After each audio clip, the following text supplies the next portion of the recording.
Well, that's a good question. I think there are many things that need to be done.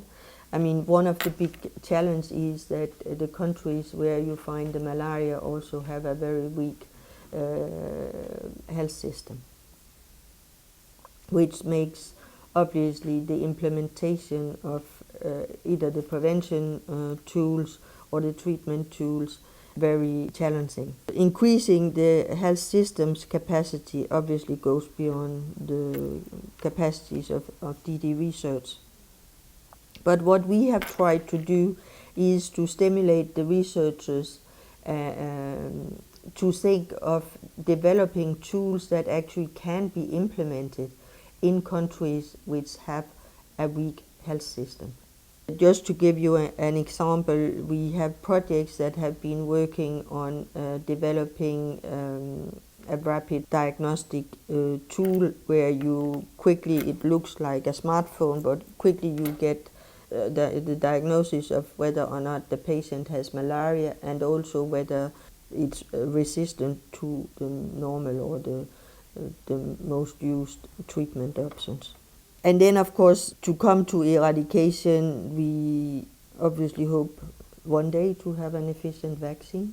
So that's another area that we are working on as well, to develop efficient vaccines against malaria. The devil is in the detail.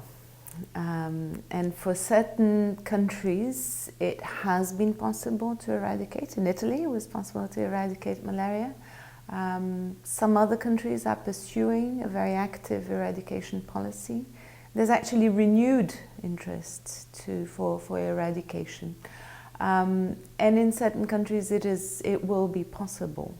But for the time being, in some areas of intense transmission, of the mix of climate and species of the mosquito and behavior of the mosquito makes it a lot more difficult to eradicate, and for the time being we're focusing on control. So it will really depend. For instance, São Tomé, I worked in São Tomé and Príncipe a few years ago, that has one of the most intense malaria prevalence. And this has been brought now under control by a very active policy of it's always a combination of indoor spraying, of bed nets, and of case treatment. And so they have managed to bring the cases down, and any let-up, there was a recent let-up in São Tomé that led to an immediate spike almost. And now they've brought it under control again. So there's a very clear correlation between the policies in place and the behavior of the malaria prevalence. But São Tomé is an island, and so it's a lot easier to control. In other places, such as Congo, such as Sudan, Uganda.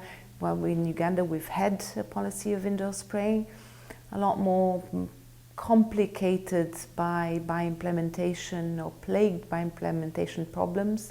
And I would say in some of these countries they'll be a lot more long-term and difficult to come under control.